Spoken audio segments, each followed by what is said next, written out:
السلام عليكم، ازيكم يا احلى متابعين؟ عاملين ايه؟ يا رب تكونوا بصحه وخير. يوم جديد وفيديو جديد. فيديو النهارده مميز جدا. عملت النهارده اكبر ترند منتشر على السوشيال ميديا، وهو الكسكسي السريع او الكسكسي اللي بيتعمل في 5 دقايق. حبيت اجربه مع بعض. انا غلبانه يعني مش هعمله، لا هعمله مع بعض ان شاء الله. كسكسي من غير حله بخار، من غير بقى دربكه كتير ولا مواعين كتير. وهنقول لكم رايي فيه بامانه، ان يستحق تجربيه ولا لا.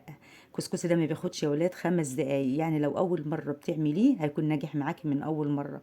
بس اعمله مع بعض ونقول لكم رايي فيه بامانه، ان تستحق تجربيه ولا لا. يلا بينا نسمي الله ونصلي على الرسول ونشوف هنعمله مع بعض ازاي. اول حاجه هنجيب نسمي الله ونجيب الطاسه على النار ونحط فيه مكعبين كده من الزبده او السمنه، او حتى سمنه بلدي. ونبدا ننزل بكوبايه او كوبايتين من دقيق السميد. انا هنا بدات اجرب في كوبايتين دقيق السميد عادي اللي هو من عند العطار، السميد اللي هو بتاع البسبوسه يا بنات.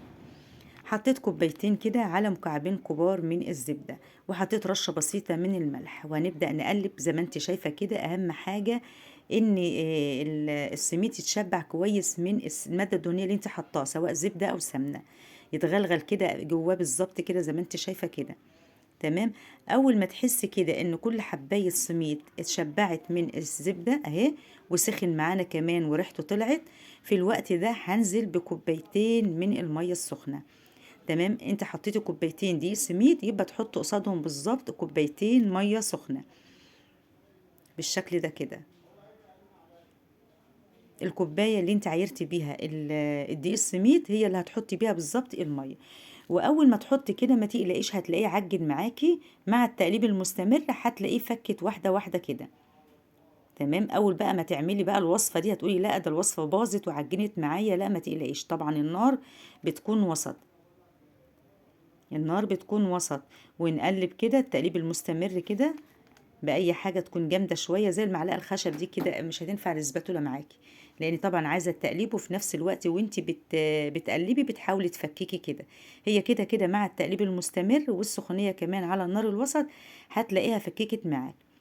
وانا مش هفصل التليفون، بصي كل مرحله معاكي اهي، واحده واحده كده. في الاول بدات بتعجن وبعد كده هتلاقيها فككت معاكي. تمام اهيت واحده واحده كده ما شاء الله.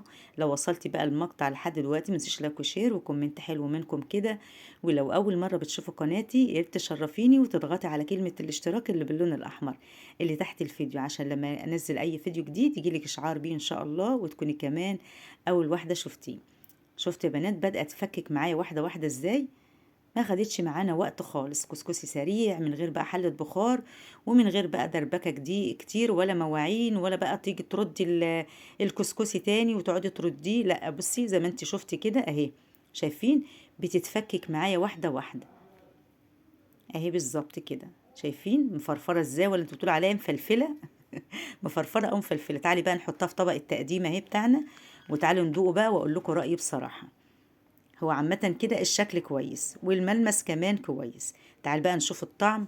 الأول طبعا هتحطي عليه سكر بودرة، بتعمليه زي أي كسكسي عادي انت بتعمليه، نحط عليه سكر بودرة أي مكسرات عندك أهو، رشة بسيطة كده فوق الوش. ونبدأ بقى أي مكسرات، سوداني، زبيب، جوز الهند. حطيت الزبيب كده فوق الوش اهوت، وكمان كان عندي كام حباية كده من عين الجمل، قلت بقى أعمل منظر كده وأحطهم.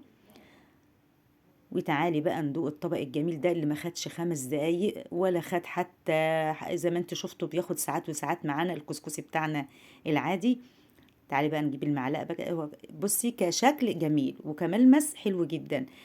تعالي بقى كطعم بقى، هنجيب المعلقه كده وندوق اول معلقه. بجد بجد انا دقته كويس ويستحق التجربه. حلو جدا، ما فيهوش العضه بتاعه العجين او بتاع الدقيق العادي اللي احنا بنعملوه، تحفه قوي وريحته حلوه. وما بياخدش وقت خالص، ولو اول مره بتعمليه هيكون ناجح معاكي من اول مره. بجد يستحق التجربه، اعملوه على ضمانتي وحلو جدا جدا. بجد لو عندك عزومه وعملتيه هيشرفك قدام ضيوفك. ما فيهوش بقى العضه بتاعه العجين، وحلو قوي. يا رب الفيديو البسيط يعجبكم، مستنيه تعليقاتكم. اشوفكم على